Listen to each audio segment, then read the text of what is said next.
Hello, मैं love Kumar Singh. कैसे हैं आप लोग। आज मैं आपको स्क्रीनिंग कांस्टेंट के बारे में जानकारी दूंगा कि कैसे हम जिंक मेटल की स्क्रीनिंग कांस्टेंट, सील्डिंग कांस्टेंट हम लोग फाइंड आउट कर लेते हैं। स्क्रीनिंग कांस्टेंट जैसे उसको हम लोग डिनोट करते हैं सिग्मा से, है ना।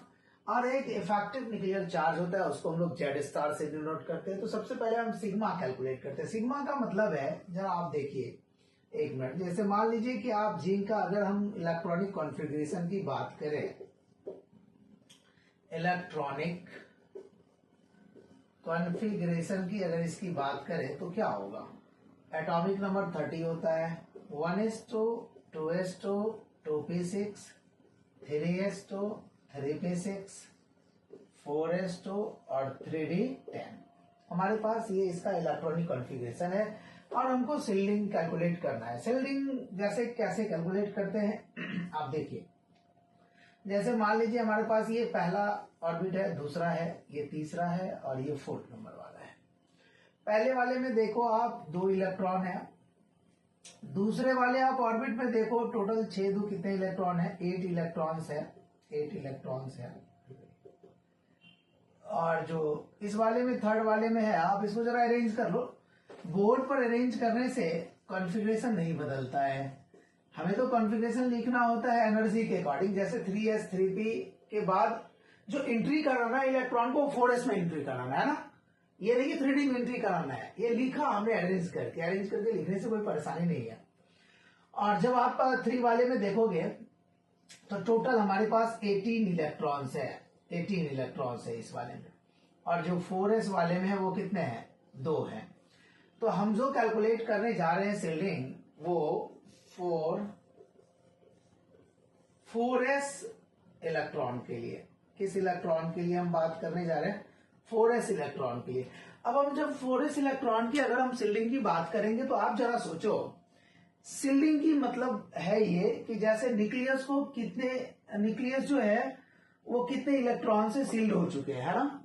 मतलब जो आउटर इलेक्ट्रॉन है वो कितने इनर इलेक्ट्रॉन से वो सील्डेड है ना। कितने फोर्स इसके न्यूक्लियस को आउटर तक पहुंच पाते हैं, आउटर इलेक्ट्रॉन तक। तो हमेशा सील्डिंग कांस्टेंट जो होता है वो एक इलेक्ट्रॉन के लिए हम लोग कैलकुलेट करते हैं। जैसे मान लो कि अगर ये क्लासरूम है, सपोज करो आप ये क्लासरूम है और इस क्लासरूम में हमारे पास 50 स्टूडेंट्स बैठे हैं अभी, और 50 स्टूडेंट में पूरे क्लासरूम का, और मेरे को न्यूक्लियस मान लो, मैं न्यूक्लियस हूं, तो पूरी क्लासरूम में आप 50 स्टूडेंट है और सबसे जो लास्ट वाले बेंच पर है उसमें मान लो कि वो लास्ट वाले बेंच पर 2 स्टूडेंट बैठे हैं, है ना। और 2 स्टूडेंट बैठे हैं और बीच में जो है ना बाकी 48 स्टूडेंट रह गए। 2 अगर बैठे हैं लास्ट में तो बाकी जो अंदर वाले वो 48 स्टूडेंट है। अब हमें जो सील्डिंग कैलकुलेट करना है वो आउटर के लिए कैलकुलेट करना है कि हमारी जो न्यूक्लियर चार्ज का जो फोर्स है, जो जेड प्रोटॉन का जो फोर्स है वो आउटर तक कितना पहुंच पाता है। वो तो नेट अट्रैक्शन हो गया आफ्टर सील्डिंग। मतलब सील्डिंग जो आप, जैसे मैं न्यूक्लियस हूं, आगे 48 स्टूडेंट बैठा है, तो किस कदर वो सील्ड कर पा रहा है न्यूक्लियस को। मतलब टोटल सम ऑफ इलेक्ट्रॉन का जो सील्डिंग है, जो अट्रैक्शन है, कितने से सील्ड कर पा रहा है।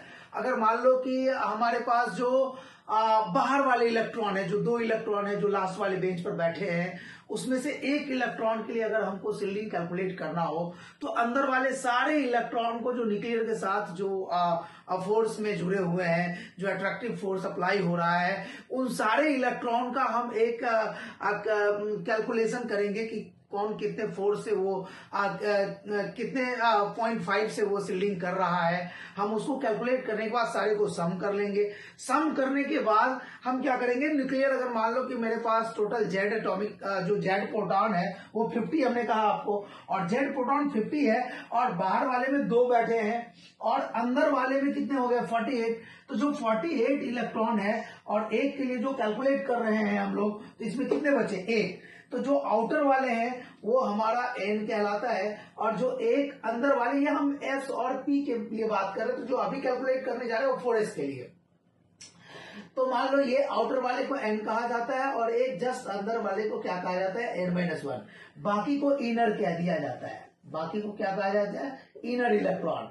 तो जब s और p की बात करते हैं तो न्यूक्लियस का कितना सील्ड करता है, ये इलेक्ट्रॉन कितना सील्डिंग पार्टिसिपेट करता है आउटर वाला, तो उसको बताया गया एक एग्जैक्ट वैल्यू है 0.35 से ये इनके जो इलेक्ट्रॉन है वो इसको सील्ड कर पाता है ना। और उसके बाद जो n-1 है वो लगभग जो है वो 0.85 के अप्रॉक्स सील्ड कर पाता है। जैसे न्यूक्लियस को कितना सील्ड करेगा, तो 0.85 से सील्ड करेगा ये वाली इलेक्ट्रॉन जो n-1 है जो कंडक्टिव सेल में है। बाकी जो इनर वाले इलेक्ट्रॉन्स है वो लगभग उस न्यूक्लियस के पास में है, लगभग पूरा का पूरा सील्ड, एक मतलब पर्दा, पूरा का पूरा वो एक पर्दा तैयार करेगा, है ना, लगभग पूरा फुल अट्रैक्शन से इसको कवर अप करेगा, उसको मान लिया गया टोटल 1, है ना। अब आप जरा देख लो, अब हमारे पास जो आउटर इलेक्ट्रॉन है वो 0.35 से सील्ड हो रहा है, मतलब सील्ड कर रहा है न्यूक्लियस को, और जो n-1 है वो 0.85 से, और जो बाकी के इनर इलेक्ट्रॉन्स है वो कितने से, 1 से। अब मैं इसका आपको कैलकुलेशन यहां पर जोड़ता हूं कि कितने आ रहे हैं, जरा देखो। मैं 4s की बात कर रहा हूं अभी d के लिए बात नहीं कर रहा हूं। अब जरा आप देखो, टोटल हमारे पास ये हो गए n, ध्यान से देखो, और ये पूरी की पूरी हमारी n-1 में आ गए, और ये जो है हमारा वो इनर में आ गया, है ना। अब आप जरा देखो, जो हमारा n में है वो 2 इलेक्ट्रॉन है, और एक के लिए तो हमें सील्डिंग कैलकुलेट करनी है, तो एक को तो छोड़ेंगे ना जिसके लिए कैलकुलेट कर रहे हैं, हम उसके लिए कैलकुलेट कर रहे हैं कितना फोर्स वहां तक जा रहा है। तो टोटल जितना सील्ड किया ना न्यूक्लियस का, हम उसको सम करेंगे, इससे मल्टीपल करके हम उसको सम करेंगे, टोटल सील्ड आ जाएगा।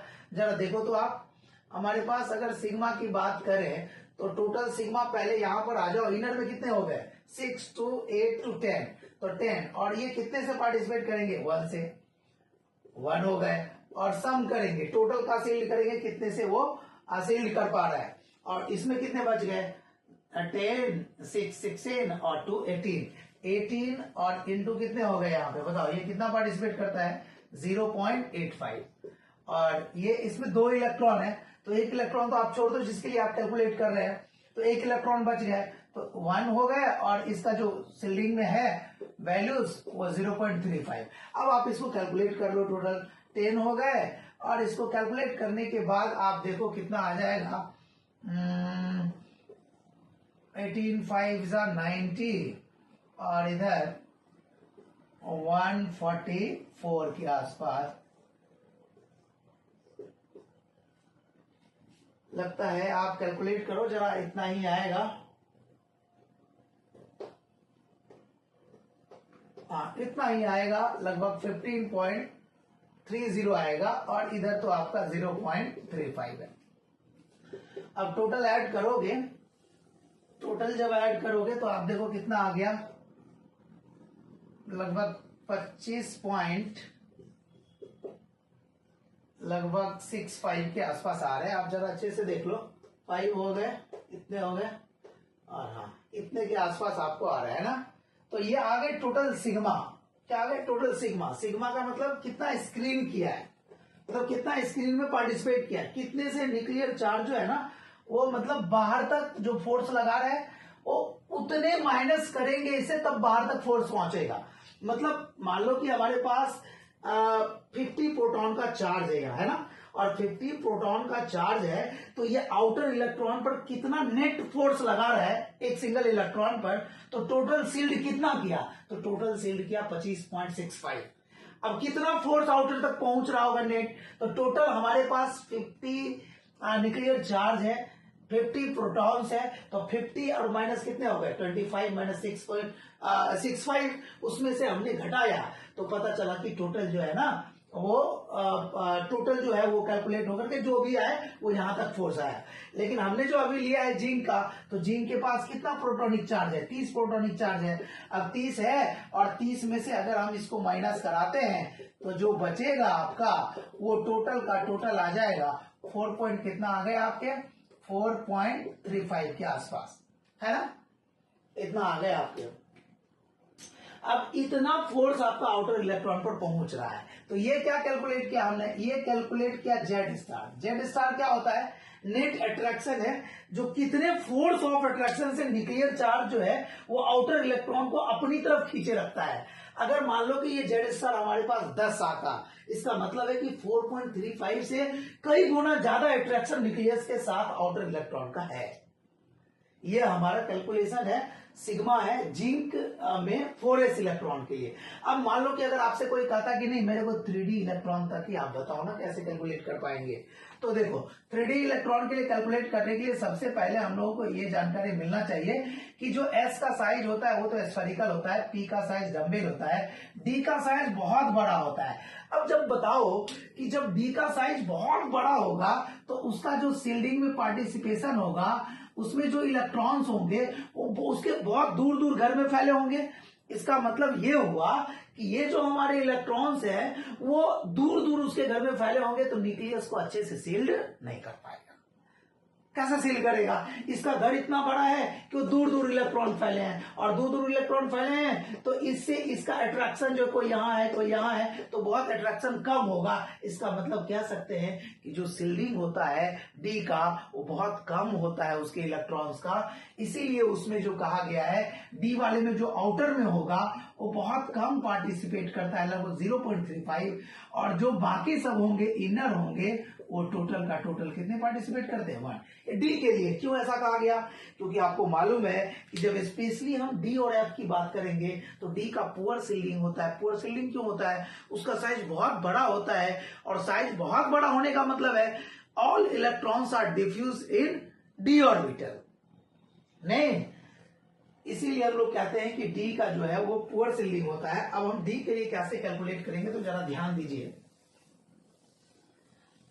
तो डी के लिए जब कैलकुलेट करेंगे तो 4s तो बाहर हो गए ना, तो 4s इलेक्ट्रॉन तो पार्टिसिपेट नहीं कर रहे हैं, तो डी इलेक्ट्रॉन तक हम कैलकुलेट कर रहे हैं। तो डी में टोटल इलेक्ट्रॉन कितने हैं 10, और कैलकुलेट कितने के लिए कर रहे हैं 1 के लिए, और पार्टिसिपेशन उसका कितना होता है 0.35।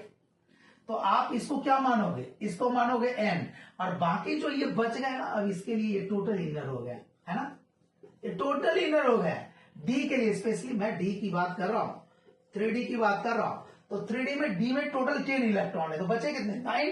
एक के लिए तो आप कैलकुलेट कर रहे हो, तो 9 बचे। इधर टोटल कितने हो गए? टोटल काउंट कर लो, इधर टोटल हो गए 18, 10 2 12 4 18, 18 हो गए, और इंटू 1 हो गए, और प्लस डी में कितने बचे 9 0.35। ये आपका जो भी आया कैलकुलेशन, ये हमारे किसके लिए कैलकुलेट हो गए? डी के लिए। अब इसका भी जेड स्टार हम निकाल सकते हैं। तो टोटल जेड प्रोटोनिक चार्ज जैसे मान लो 30 है हमारा, तो 30 में से जितना सिग्मा सील्ड किया उसमें से हम माइनस कर दिए और वो जेड स्टार हमारा आ गया। तो ये जिंक के लिए हमारा जो है ये टोटल हमारा सील्डिंग हमने कैलकुलेट किया। Thank you so much. फिर नेक्स्ट क्लास में हम लोग बात करेंगे इसका और सील्डिंग का।